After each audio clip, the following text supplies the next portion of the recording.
started. My name's Phil Morgan.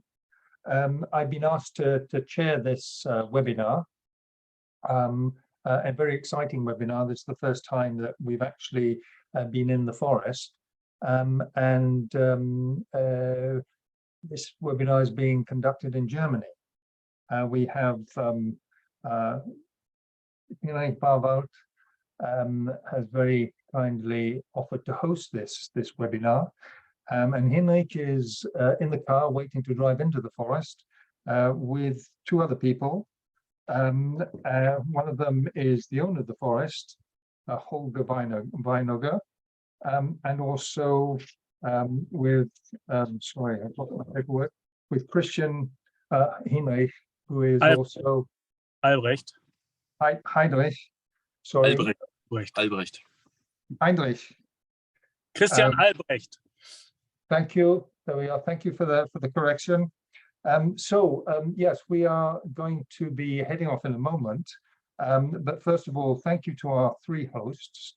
They are all members of the ANW. The ANW is the German Close to Nature organization, which is affiliated to ProSilver, just as is CCFG. And the ANW and CCFG are the two only organizations in ProSilver that don't use the name ProSilver in their organization, you know, ProSilver Germany or ProSilver GB. ANW stands for Arbeitsgemeinschaft Naturgemäße Waldwirtschaft. So repeat after me.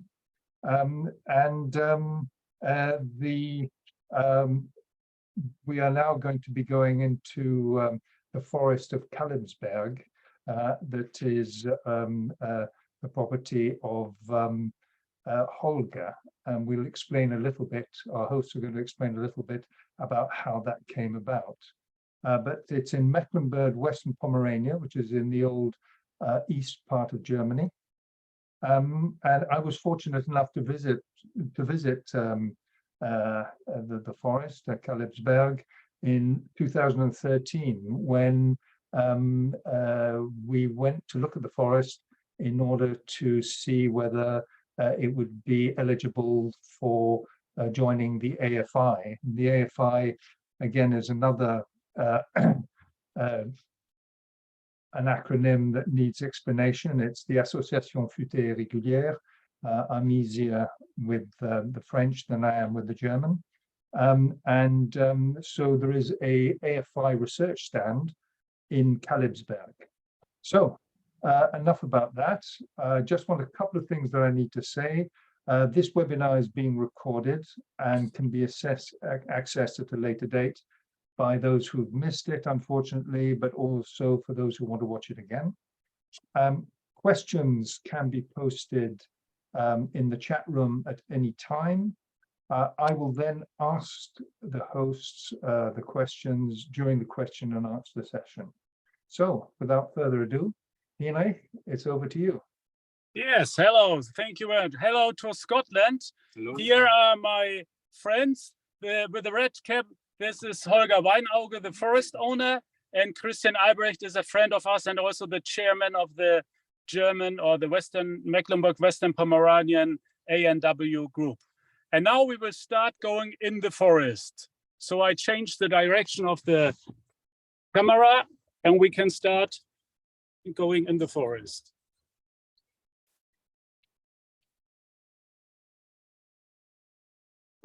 Here you see the entrance from the forest.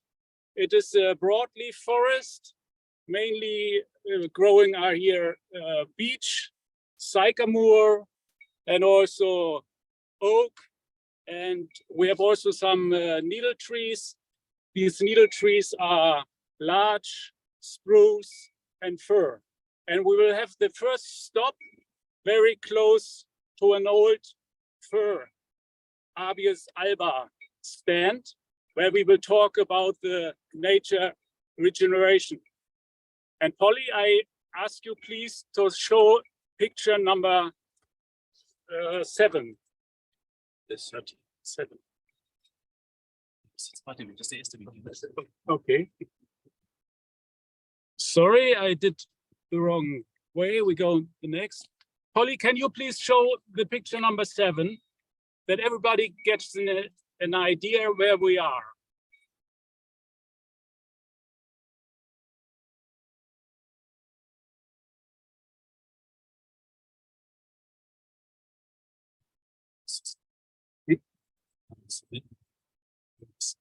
Thank you, Polly.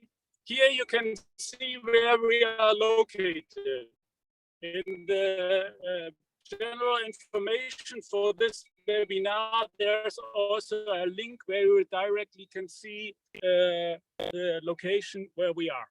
So now we will start walking in the forest. You're very welcome.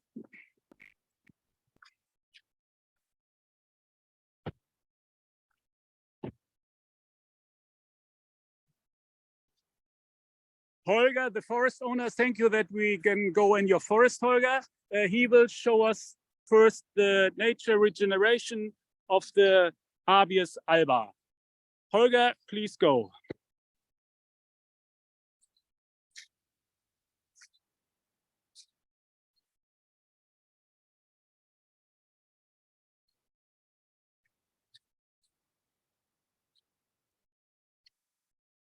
These are the old Abies alba.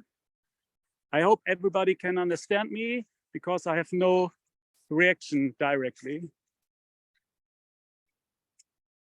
In Germany, it is very difficult to grow Abies alba with nature regeneration because in very many spots, there's a problem with the browsing and the deers. And Holger is hunting a lot.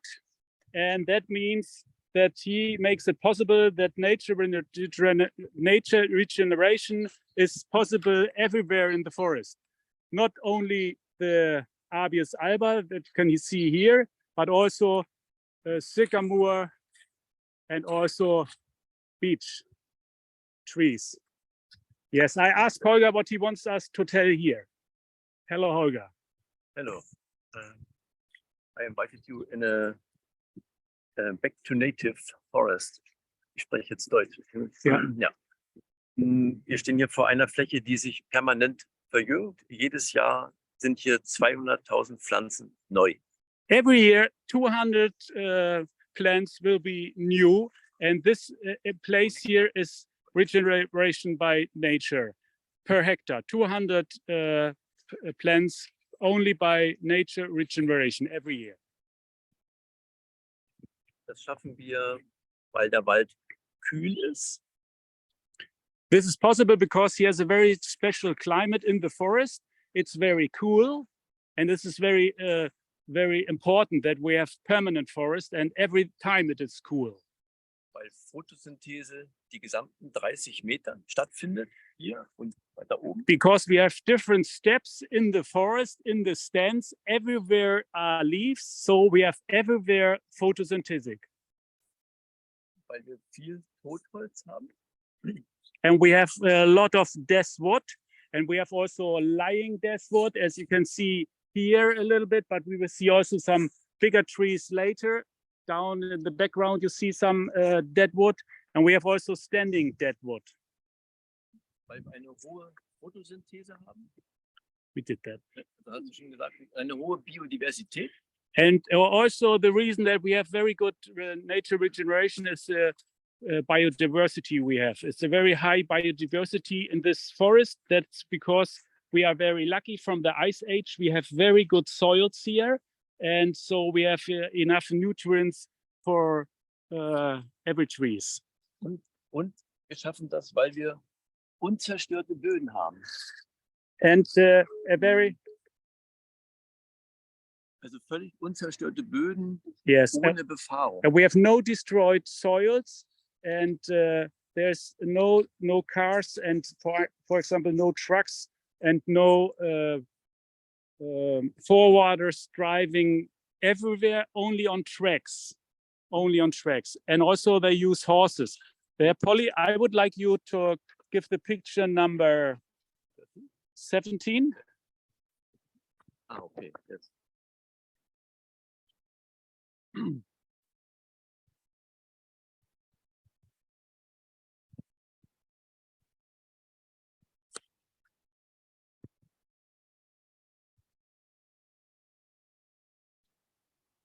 picture number 17, Polly.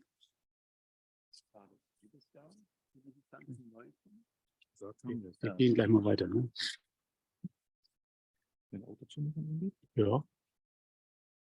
Here you see some horses, how they extract the timber to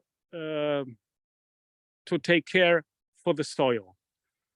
Okay, Holger, we will go further on now.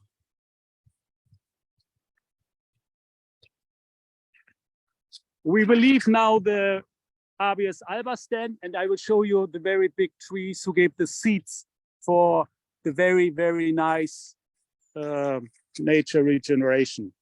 And we have also doing this in a fence like here, but because of the very good hunting system from Holger, he has the possibility to do it also outside from the fence. Polly, I would like a picture number with the deer, Polly. Christian, the picture number 15, please. Yeah, okay. Yes, here you see in the winter time, Holger, this hunting was probably 5-6 years ago. There you got a lot of roe deer and deer. So it was a very successful hunting, and we do this many times. How much? He's hunting 20 roe deer for 100 hectares a year. Okay. During we are walking, I will give you some basic information about the German forest. So, Polly, please, picture number 1. As you had seen in the introduction, there's also a link where you can download a general and a basic paper about the German forests if somebody is really interested. On this chart, you see how many forest is in every state of Germany. And when it's getting very light, then there's not so many forests. And you can see in the northern part of Germany, there's not so many forests. Mostly the forest is between 12 and 25%. In the average in Germany, it's around 35%. Okay, Holger now wants us to tell some more. Holger, what is your idea? Der Abstand bei Bäumen auf weniger als 2 Meter. Yes, he wants to mark that the distance between very big trees is sometimes only 2 meters. So it is very easy to grow a lot of trees in the forest. Und die Wurzeln sind miteinander. And Holger knows that the roots are working together like a family. Yeah, it makes it also very stable against storm, that the roots are linked. Polly, we are going further, and I would like you to present the picture number 2. Yeah.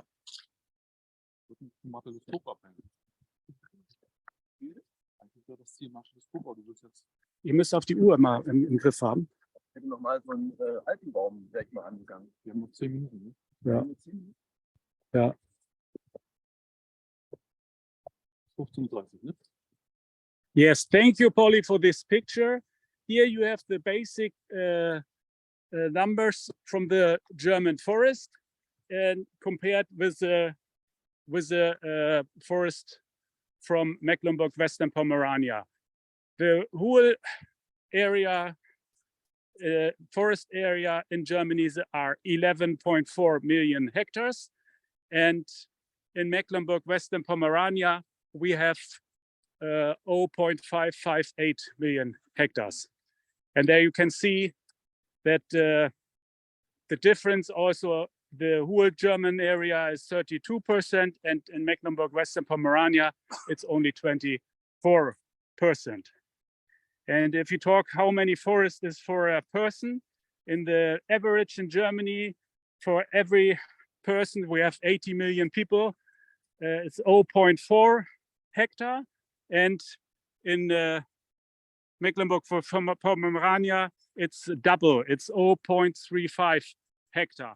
So there's a lot of more forest for a person in Mecklenburg-Western Pomerania. We are not so populated area. In our area, only 1.4 million living. Okay, Holger, what is next? Zeig mir, Holger. Wir gehen noch 5 Minuten. Okay, I will give you here some impression of the mixture of the forest. Here you can see that there is pine trees and spruce trees and beech trees very much close together. And there's a good photosynthesis in the whole stairs of the forest. But the most important thing we can see in Holger's forest is that everywhere, and I would say more than 80% of the area, is regenerated by the nature. And this is done during the last 15 years. Polly, I would like you to ask to bring the picture we had before. It's number, I will see, it's a picture number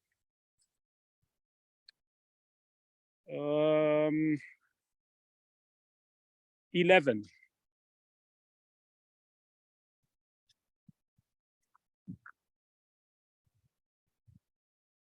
Polly, please, picture number 11.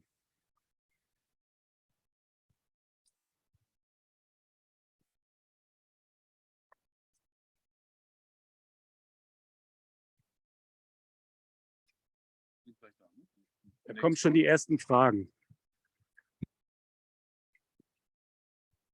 Wir sind jetzt bei dem Bereich, wo wir das Foto jetzt gezeigt ja. haben. Den Vergleich vor, nach, Genau. vor und nachher. Polly, please picture number 11.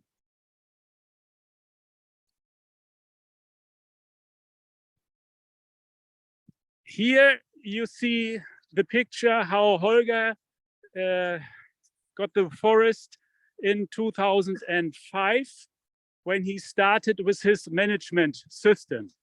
And there you can see nearly nothing of nature regeneration was at that time. But now everywhere there's nature regeneration. And Holger, he has also a next picture. This is then picture number 12, Polly. And this picture shows us how it looks the last years. I think there's a number also when this photo was done. And now at this moment, we are in this area where the picture was done. Holger, can you please explain a little bit? Ja, das ist das Bild 2008. Habt ihr jetzt Yes. auf dem Film, ja? I think das hat gezeigt. Das haben wir schon Ja, alles okay. gezeigt. Here you see how it is now in reality. Of course, we have the winter situation in summertime, then everywhere are leaves. It's much more green, but I can promise you everywhere is now nature regeneration. And this nature regeneration was coming in less than 10 years. And it's sometimes more than 5 meters high. Good work, he says. Ja, habe ich schon gemacht. 112 bis Habe ich 112? schon. Ist alles schon fertig. Schon alles erledigt. Okay. Ja. I think Phil, you can ask some questions. I saw there were some jets. Please, you start with a question, Phil.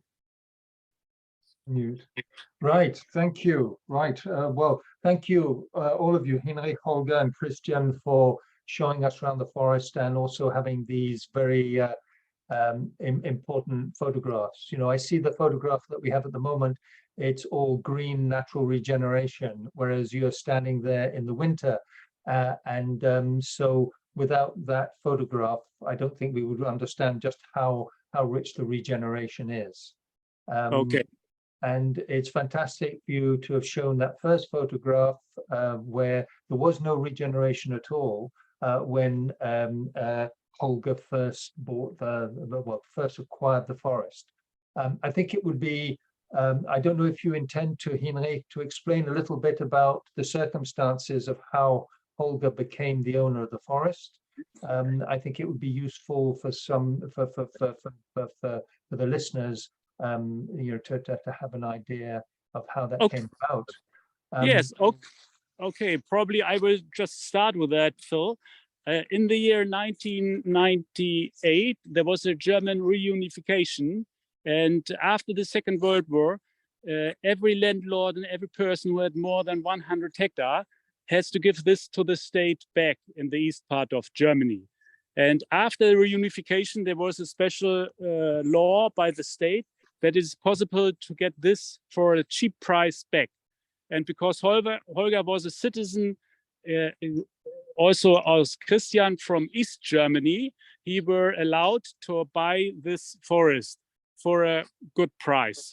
And Holger took this chance with his family and bought this forest. In Germany, the organization is called Treuhand, who was managing these deals. And very special, it was the Bodenverwaltungs- und Verwertungsgesellschaft who did that. The price was around, Holger, per hectare, I think 1,500 euro, just to get an idea. Of course, the forest is now much worse, not only because of the management from Holger, but also because of the price were rising the last years. It's now at least 10 to 12,000 euro a hectare. Okay, Phil, are there more questions? Yeah, well, there are quite a number of questions here about the deer density, and you showed us again some very, very impressive photographs of deer control and the amount of the deer kill that you have there. Yes. I just might put in a very small sort of little anecdote here that when I came to visit with you, Holger showed us around the forest and then very kindly took us out to lunch at the restaurant where you had parked your car. And what was on the menu but deer from the forest. And I think to see these pictures of the regeneration and the regeneration that I saw there at the time, that's a testimony to how effective your deer control is. Is this the same all over Germany, or do you have some forests where you have problems with regeneration? I would say we have less places like this where the nature regeneration is so perfect, and this is because of the hunting result from Holger. There was a question, how many deers are the density, also die Dichte, how viele sind hier? Yeah. Oh. I can tell you that he is hunting around, as I told you, 20 deers per 100 hectare. And this is no problem to do this every year. Einmal. Yes. Eine Jagd, nur eine einzige Jagd. Yeah. And he's doing only one hunting season. So he wants to become a quiet situation in the forest, and he don't want hunting tourism. So his aim is to go once a year in the forest and then be very effective, as you could see on the picture. And so he is the only one who is hunting? No, he's inviting some friends and some guests, and they help him very much. When there's normal hunting, this about in the whole forest, the forest is 290 hectares. There are around 14 to 50 hunters. And then also some helpers who walk through the forest so that the wild pigs are coming up. Yes, yeah. Okay. And yeah, I see there is another question here. How do you manage the regeneration of undesirable tree species? Do you have undesirable tree species? You used an interesting term early on. You call them the needle trees. We would say they're conifers. Yeah. You have these needle trees. Are they one particular area that was planted? Are they native to the site? The Abies alba would be coming from different parts of Germany. So is it considered to be exotic? And how do you view the interaction in between conifers and broadleaves? Also Sie möchten ganz gerne wissen, Holger, wie das ist mit Nadelbäumen und mit Laubbäumen und wie du das schaffst, die Nadelbäume einzubringen und wo die sozusagen herkommen. 50-50%. Yeah, the tree species 50%. We have conifer trees in this forest, and we have 50% leaf trees. Polly, I would like you to present the picture number 9, please. Da hast du die Baumarten. Ja, yes. Und natürliche. Picture number 9. There you can see in the canopy where how many conifer trees, so 49%, and leaf trees are 51%. Then can you also see the different tree species? Sorry, it's in German, but Buche is beech, and Eiche is oak, and Fichte is spruce, and Kiefe is pine, and Larche is larch, and Douglas Fir, Douglasie is Douglas Fir. Yeah, but Holger wants to remark that altogether 50 tree species are in his forest. And I think this is also a result, as I told you before, that we have a very good soil because of the ice age. Okay. Yes, Holger, Management. I think now the time is, I think, a little bit running. So we will go now to the Afi plot. Yes. Okay. To the marteloscope. This is very close to the Afi plot. Okay. And Holger wants to explain you how we work with the marteloscope in Germany. The marteloscope idea, Phil, I think we both together saw this our first time in our life when we were in Switzerland or in France. I'm not sure. In France, yeah. It was in France, right? Yes. Hinrich, yes. what I will do is I will just give a very short explanation about the marteloscope, okay, while you're walking over. Okay, perfect. Okay. Here we can show the marteloscope. You see some trees with numbers. Can you see the numbers? Yes. Okay. And here's the next tree. And then please explain, Phil, how that works. And I show Holger with his computer. Yeah. And you can see the same number. Yeah, fantastic. You see the numbers now from the trees. Yes. Here's the number. Hast du den 200 Mikrohabitat? No, 215. And yeah. And Holger will show you now the technique. Of course, this is in Germany. You can look how much is it? There you can see the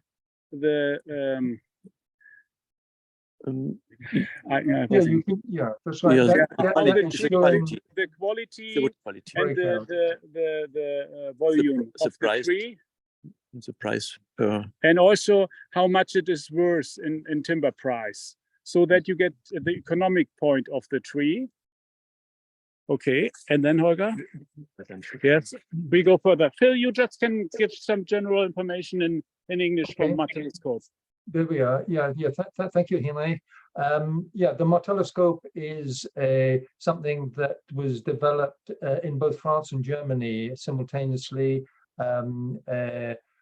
Brice Turckheim, who was both, well, he was Swiss, French, and German, but he is somebody who established the marteloscopes.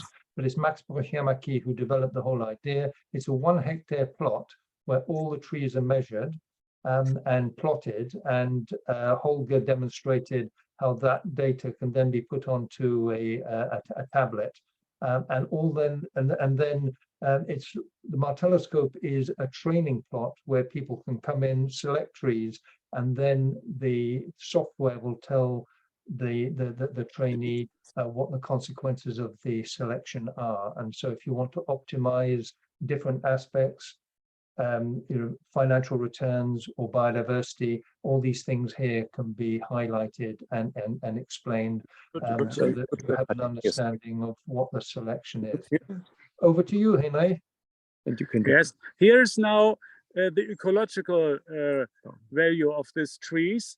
For the tree number 114, I just show you, there is a different inventarization of this. Here you see this also in the theoretical, and here it's directly. So please go on with explaining the marteloscope. So every tree is plotted, but every tree is graded. And here Holger is demonstrating that this tree here has got a number of defects on it. And these defects have been recorded, and therefore there is a consequence on the selection criteria that would whether you would choose to take this tree or leave that tree to grow on until the next intervention, because this is an exercise in selective marking for stands that are either in transformation or in continuous cover. Thanks, Phil. Holger, you want to give some more information?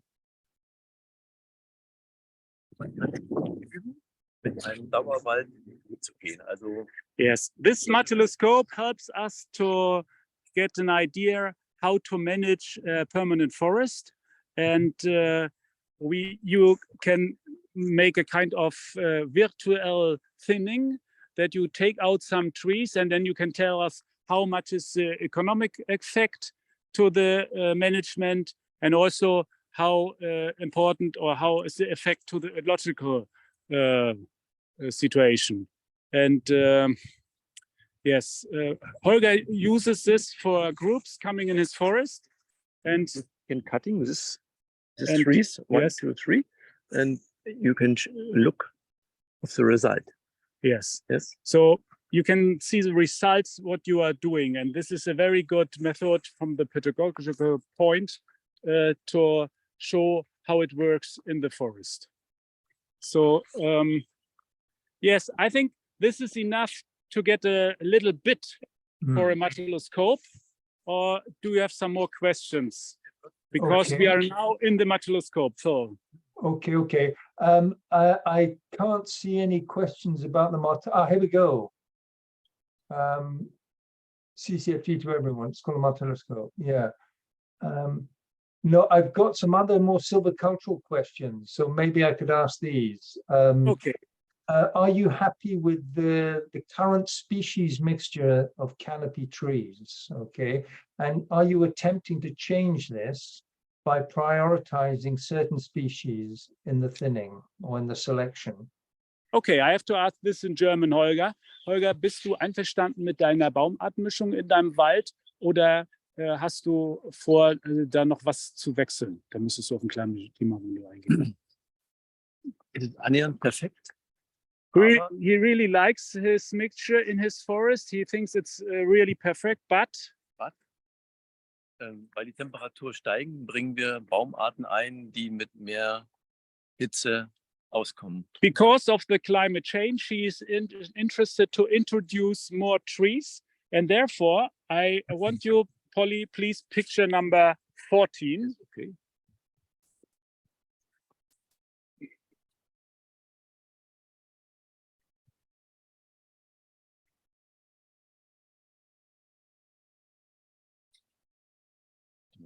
Orientales abgehen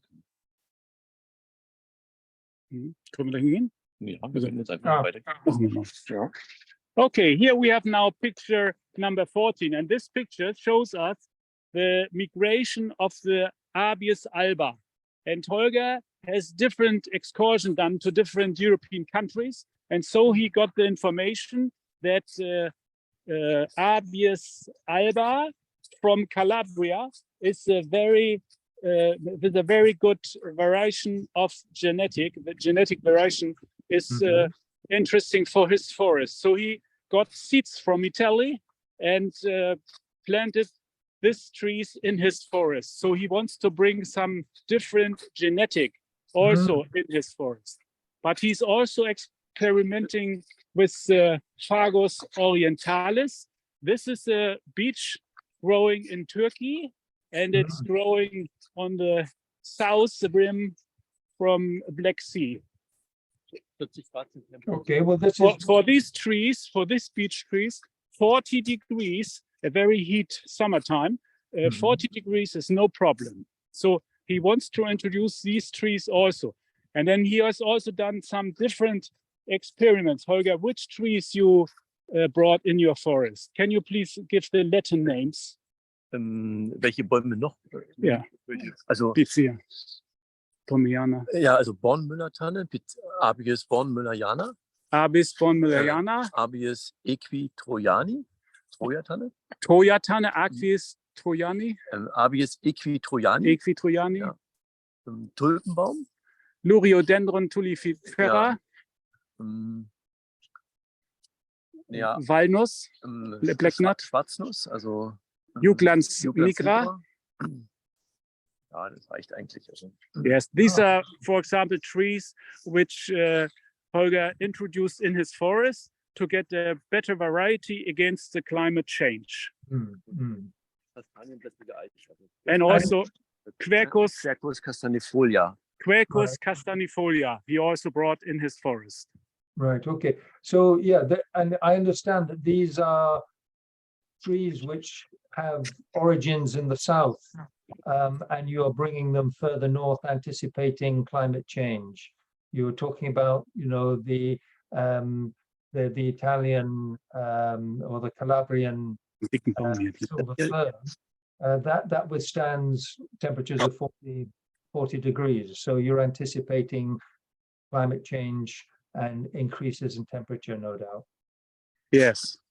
And now Holger wants to show you the fridge in the forest, because Holger is very much convinced that it's very important to have a good climate in the stands. And therefore he decided that he will leave some trees, and we told you, as dead wood. And we will go now to a very old beech tree, which is lying in the forest, and he never will make this to boards. He will leave this here because it has a function of a fridge in the very hot days in the summertime. Okay, Hinrich. Yes. Right, this is, you know, this is close to nature forestry. This is leaving dead wood on the ground. This is increasing the amount of biodiversity in the forest. Now, this is a question that Chris Marrow asked. He says, the obvious question, what has the owner changed about management from before he bought the forest to achieve this level of regeneration and this amount of changes in structure and this sort of thing? What has been the big change? Okay, before I answer this, I will show you this very big tree. This is a kind of way, you know, a little bit of the virgin forest. We take some parts of a virgin forest also in the managed forest. This is the idea from Holger. But now the question, Holger, dies eine Frage. Was hast du geändert, also gegenüber dem Management, gegenüber dem Vorbesitzer? Also bevor, nicht jetzt hier. Nee, was ich geändert habe? Ja, grundsätzlich. So he want really to tell you 5 points he changed from the management when he became the owner of this forest. And these 5 points are, point number 1, Holger? The hunting management, as we told you, very intensive and very successful, because the tree growing now and before, as you can see in the picture, there was not so much nature regeneration. Point number 2. Keine Kahlschläge, Dauerwald. No clear cuts, permanent forest everywhere. Point 3, Bodenschutz. Point 3, he wants to protect the soil. As you could see when Polly go through the charts, he also used some forwarders with chains so that he has not so much pressure on the soil. But he also uses horses to extracting the forest. And extracting the timber out of the forest, and he's not driving everywhere. Mhm. Urwaldmechanismen. Totholz, The- alte Bäume. The point 4, Holger uses a kind of virgin forest issues like deathwood and Old trees. holding very old trees. As you can see here also in the young stands, he leaves some very old trees. And therefore, he's also convinced that the insects get enemies, for example, to It's a disturber. the English, The English. Fledermaus, Batman, what is Fledermaus? Bats, I think bats, right? Is it the English word for Fledermaus, bats? Yes. Yes, okay. These trees have the most So- mycorrhiza. Yes, there are a lot of spots for bats in these trees. And then there's also the mushroom, the mycorrhiza, down in the soil, which are very important for the trees. And this is possible because he leaves the old trees. Punkt 5. And now the last point, point number 5.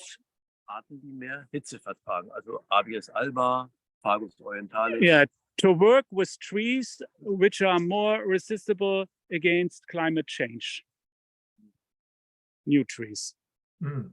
Okay, Wir können das vorne die Fagus orientalis. and now Holger invites you to have a look for the Fagus orientalis he planted in his forest. Polly, you must give us some information about the time management, because we are multitasking here and it's not so easy to also have this.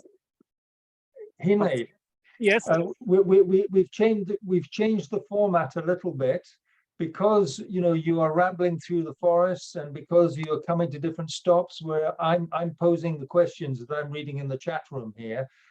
So it's not going to be a presentation from a PowerPoint and then a question and answer session. I think that we're combining the two as we go along, because it's a new format and we're learning how to work with this. okay, perfect. We have roughly 15 minutes left. We have 15 minutes left, Holger. So Holger wants to present now 2 beech trees. This tree, Fagus orientalis. this is a very well-growing beech tree, and this is Fagus orientalis. 10 years. We introduced this tree 10 years ago. Fagus sylvatica, also 10 years. And this is a Fagus sylvatica, also planted 10 years ago. Both trees are very vitality, but the Fagus orientalis, as you can see, it's growing, of course, a little bit better, probably. Abies Bornmüllerjana. And then in the background, he has here Abies Bornmüllerjana Bornmüllerjana.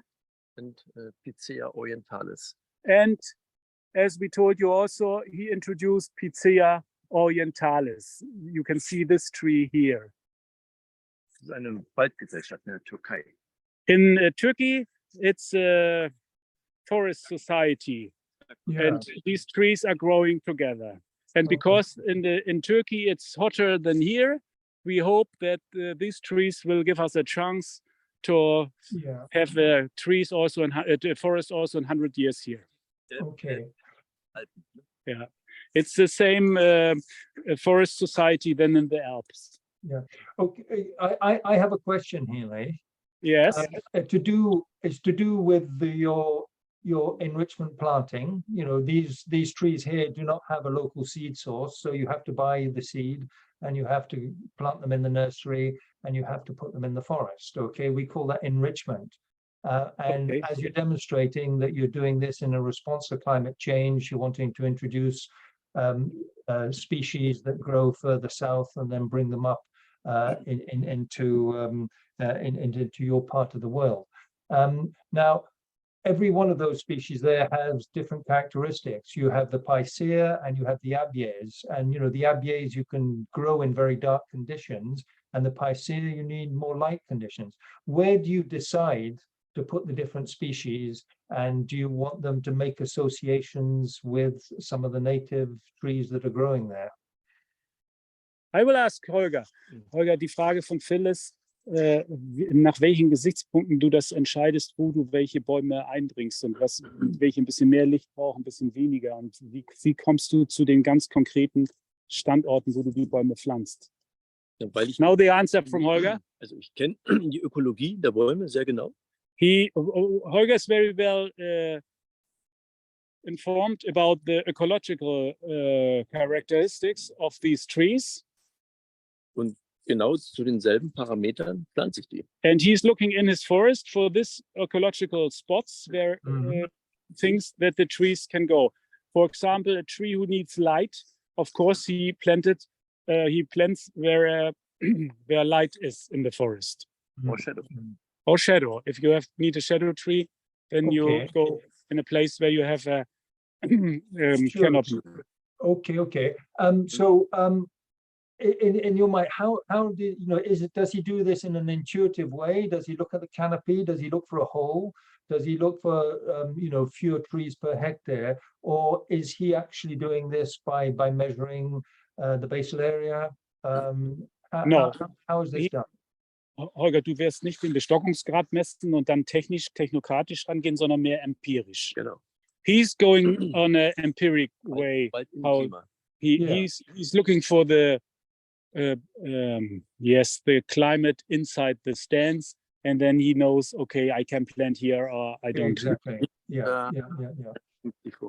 Okay, I have another. It's a very important thing for everybody. He don't want to reduce his standing volume low than 250 cubic meters in this area. So then you have different spots where you can introduce the trees. Okay, and what is the basal area? The basal area. The basal, the Grundfläche. This is a technical term we don't really use anymore because we go more for empiric characteristics. So he can't tell you directly what the basal area at the moment is, Holger. Die Grundfläche kannst du nicht sagen. Von 20 bis 40. So the basal area is between 20 and 40. That's a very wide range. So it doesn't really tell you something. Okay. So now we're going in the forest. I think we are starting the last minutes of this field trip. Holger, where are we going now? Wir gehen jetzt zu einem Gräberfeld. Das war ja alles mal kein Wald. Okay, now we will walk to a cemetery. 3,000 years ago, there were some humans here, and at that time, it was very similar to England, where very much trees were used, and also in this area, there were no trees at that time, 3,000 years ago. And there is a cemetery in the forest from this. So a burial ground, yeah. Yes. This is pre-Christian. Yeah, pre-Christian. Okay, Hinrich, while you're walking, can I ask you a question here? Solange has asked, is natural regeneration of sycamore stronger than some of the other broadleaves? What is your most common regeneration? Holger, da ist jetzt eine Frage, welche Naturverjüngung von unseren Bäumen ist die stärkste und am meisten vorkommende at the moment? Therefore, I can give you the chart number 10. Polly, yes. The number 10, please. Ja. Ja. Das Und dann musst du das ein bisschen erklären. Hast du das im Kopf hier, ne? Ja. Here we can see now the chart from the understory, and as you can see, most of the understory is sycamore. Yes. And then we have beech, Eiche.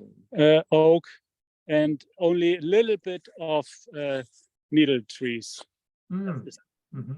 Dynamisch. There's a very big dynamic, and since Holger is working with nature regeneration, he gets a change in this numbers of trees which are coming and which going. Yeah. Okay. So the At the same time, 25 tree species are regenerating in this forest. Der Stamm hier. Das Ja. System, ne? Ja. so you have 25 different species regenerating. Yeah. Yes. You know, that Yes. is really some, you know, this is a very, very fertile site. I can see on the picture here that you have the needle trees regeneration, but Right. that is exceptional, is it? Yeah. Where we have old and mother trees, you will find also conifer regeneration. Yeah. Some spots you find larch where it's very light. And as we showed you at the beginning of this excursion, we could see Abies in a very good way. How Picea also, ne? yeah, and also Picea Abies is regeneration, Okay. regenerating in this forest. Right. Okay. Now Holger wants to show you this, I would say, cemetery. Holger, this is it. Gehen da oben hoch. Okay, Ja. we have to go on the top, he says. Okay, so we walk through. Holly, I don't know if you have switched that everybody can see where we are walking, because I see so.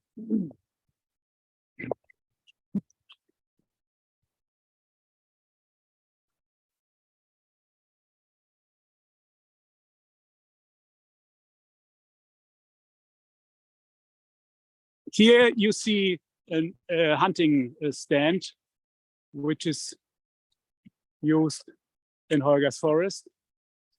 I just make it.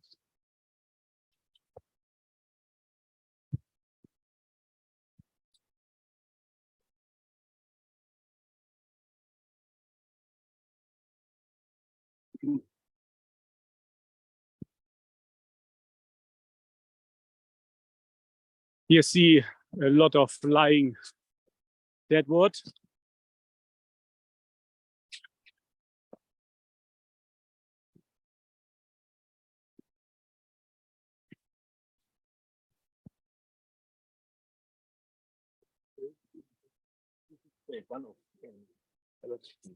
Yeah. Von der Weber, ne? Bronzezeit. These are old graves from the Bronze age. And yes, Keine Bäume, ne? Für die Weber waren. here at this place, there were no trees. Okay, Hinrich, Yes. while you're there, I've got a question, and I think you might have answered this because of some of the slides that you've shown.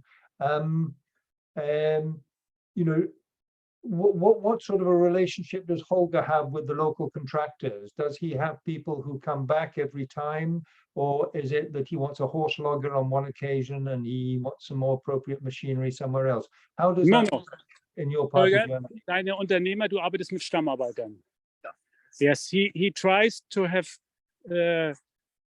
every season the same persons working in his forest. And sometimes, of course, there's some problems, but most time he can realize that. And you know, just to continue that question, is there a problem now? Are there still people who want to work in the forest? Are there enough people who are trained to do the job properly or with understanding of what they're doing? Of course, there is a problem. We don't have so many persons working in the forest, and in the next future will be hard to get good qualified persons. But as I told you, that we are living here in the very countryside, and there are no factories so far where you can earn really good money. So it is possible to find people working in the forest. But many of our loggers are older than 50 years. Wow. Okay. Yeah. So it's they're getting old now, and we need the new blood coming in. Right. Well, we have the same situation here. Okay. In the background, Holger wants to show you, because he's very proud of that, he has old Douglas fir.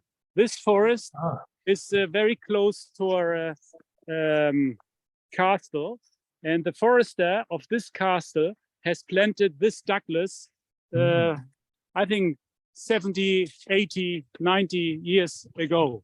And I will give you an introduction. So Holger is very lucky that he has bought a forest with very different trees. So we show you during this excursion Abies, alba. We show you oak trees. You could see some sycamore trees, and here you see Holger close to a very big Douglas fir tree. Holger, which height has this tree? This tree is 46 meters high, and this tree has a diameter, Holger. Please, Christian, please you also put, so you get an impression from this. Yeah. From this tree. Okay. Okay, well then I have an interesting question, Hinrich. Yes. When is the time that Holger decides to put a red mark on the tree? To cut the tree. Yes.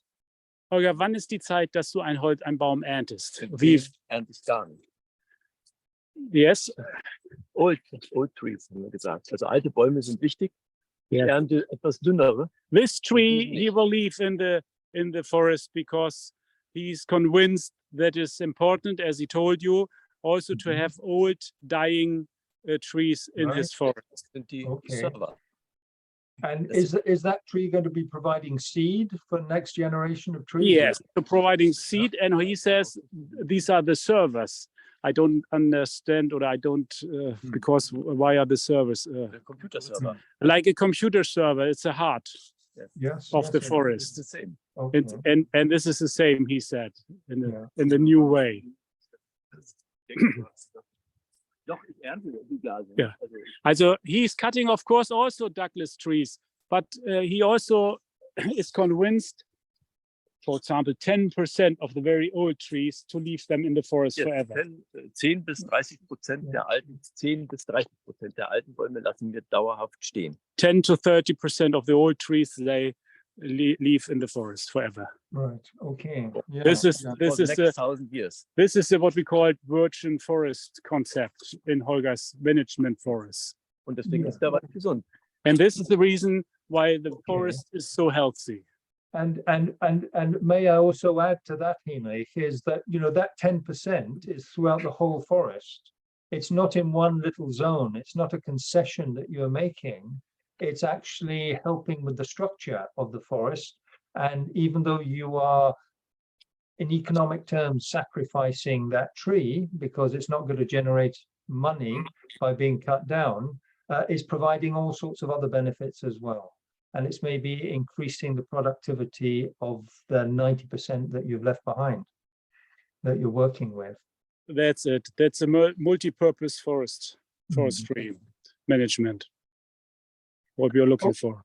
Okay. Listen, Hinrich, are you planning another stop, or is this what you were hoping to show us? I think we are now at the end, and we say thank you to Scotland to join our trip to Forest Kalebsburg, and I personally say thank you very much to Holger and to Christian Albrecht that they joined me for this trip. And now it's just time for some last questions, and then I think Okay. we will say goodbye. Okay, right. Well, I think I would like to thank you all, for this fantastic experience, because this has been a first for CCFG. Continuous cover is not CCFG it is not just CCFG Scotland, it is CCFG in England and Wales as well. So it's CCFG is GB, Great Britain. But it's been a fantastic opportunity to come and walk in the forest with you now, all three of you, and for Holger to have shown us his forest. I'd just like to go back to, one of the questions, which I think I can partly answer, that was, how come everything changed after Holger became the owner? And I recall in our discussions that we had, 10 years ago now, 2013 was a long time ago, that, Holger